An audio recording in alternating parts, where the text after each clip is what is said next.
Việt Nam hai tiếng thiên lấy vang lên từ trong sâu sắc tâm hồn ta, vừa thu cả thiên nhiên vừa sự bao bình dị gần gũi, trải qua suốt mấy ngàn năm dựng nước và giữ nước, biết bao mẫu xưa của những cha anh đã thấm đẫm trên trời đất Việt Nam. Để hôm nay chúng ta có được độc lập chủ quyền, Việt Nam cử hành bước lên vũ đài thế giới để sánh vai với các cường quốc năm châu. Để tiếp nối chương trình, chúng ta hãy đến với bài hát Việt Nam ơi dưới sự thể hiện của ca sĩ Hoàng Hà Cương. Sau hai điểm hẹn này, chúng ta hãy dành cho ca sĩ Hoàng Hà Cương một tràng tay thật lớn, đúng không ạ? Việt Nam ơi.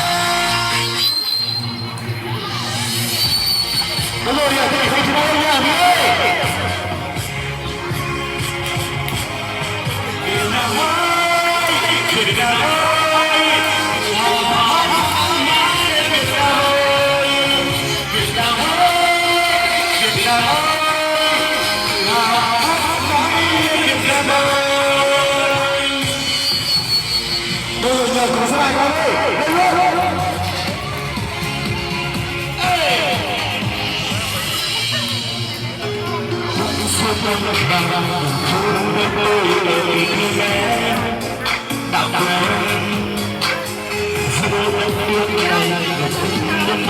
Đạo quyền lo lắng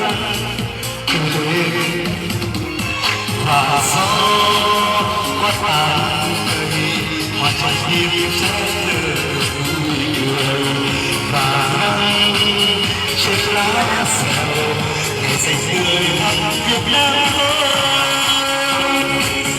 Từ nơi lòng xanh nam lắm lúa về nơi nhà cao xa xa phố và một niềm tin gieo lại ở đất hồ.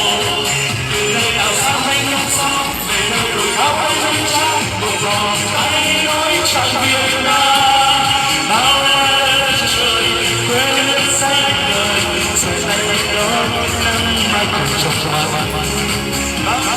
Bao nhiêu con người chung tay xây đời được đi nơi một Việt Nam xanh. Việt Nam ơi, tự hào hát mãi lên Việt Nam ơi. Việt Nam ơi, Việt Nam ơi, tự hào hát mãi lên Việt Nam ơi. Bây giờ quý vị có thể cho ta xin chào đây được không ạ? Các anh chị em chơi.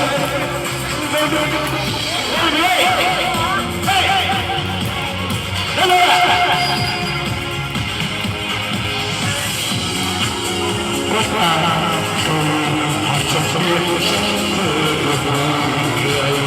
và nắng trên lá dầu ngày xanh tươi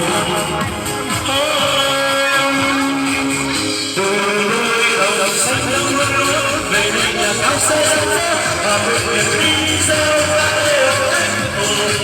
Từ nơi đảo xa hay non sông về nơi đồi cao hay núi trắng một vòng tay nối trọn Việt Nam. Bao la đất trời những xanh đời giờ đây nắng mai cùng trọn hoa. Bao nhiêu con người chung tay xây đời một niềm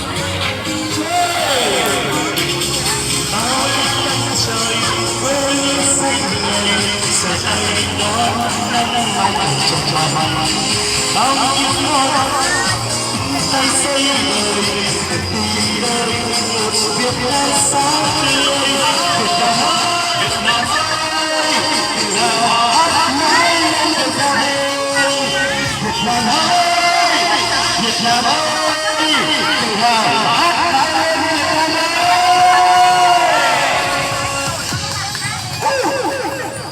Vâng, sau khi nhận quà của ban tổ chức, tiếp tục xin mời tất cả các bạn học sinh chúng ta lại tiếp tục tập kết ở phía dưới sân trường để chương trình chuẩn bị bắt đầu ạ. Một lần nữa chúng xin mời tất cả các bạn học sinh sau khi chúng ta nhận quà của ban tổ chức khu vực sân trường để chương trình.